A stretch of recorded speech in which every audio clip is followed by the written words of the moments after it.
I want to bring in Senator Rand Paul, Republican from Kentucky. He's on the Foreign Relations Committee as well. Senator, welcome. Good morning. Glad to be with you. So you heard the Secretary of State break news this morning that the evidence, the intelligence suggests now this was a sarin gas attack at the hands of the Assad government. The Secretary saying, as he just did, the case is building and will continue to build. Is that enough for you to now vote to authorize the president to use force?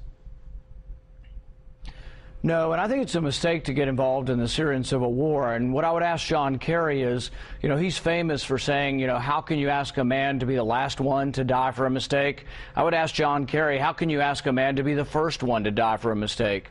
I would ask John Kerry, do you think that it's less likely or more likely that chemical weapons will be used again if we bomb Assad?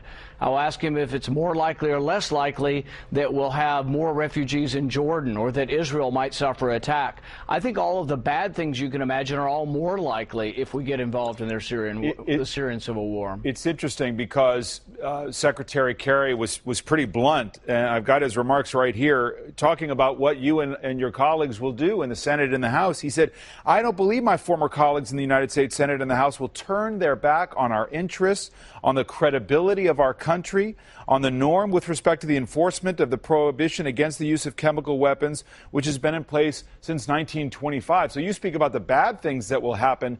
He says for you and others not to authorize force is really hurtful to U.S. credibility. Well, the one thing I would say that I'm proud of the president for is that he's coming to Congress in a constitutional manner and asking for our authorization. That's what he ran on. His policy was that no president should unilaterally go to war without congressional authority, and I'm proud that he's sticking by it. But you asked John Kerry whether or not he'll stick by the decision of Congress, and I believe he waffled on that and wobbled and wasn't exactly concrete that they would. But absolutely, if Congress votes this down, we should not be involved in the Syrian war. And I think it's at least 50-50 whether the House will vote down involvement in the Syrian war. You think it's 50-50? It's that close? You don't think that this is a compelling case that's been made and that Congress will follow suit? In the House, I think the Senate will rubber stamp what he wants, but I think the House will be much closer vote. And there are a lot of questions we have to ask. I think it's pretty apparent there was a chemical attack, but we now have to ask, are we going to go after chemical weapons with our bombing?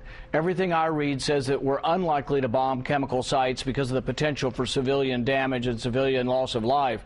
The other question is all of the bad things that are going on. One of the bad things that's going on is hundreds of thousands of people have gone into Jordan as refugees. If we begin a bombing campaign in Syria, I think that accelerates. So it accelerates the misery. If we get involved, people say, well, 100,000 people have died. We must act. Well, if our weapons get involved and we get involved, do you think more people will die or less people? But I think the war may escalate out of control. And then we have to ask ourselves, who is on America's side over there? If the rebels win, will they be American allies? Assad's definitely not an American ally, but I'm not convinced anybody on the Islamic side, the Islamic rebels, will be American allies.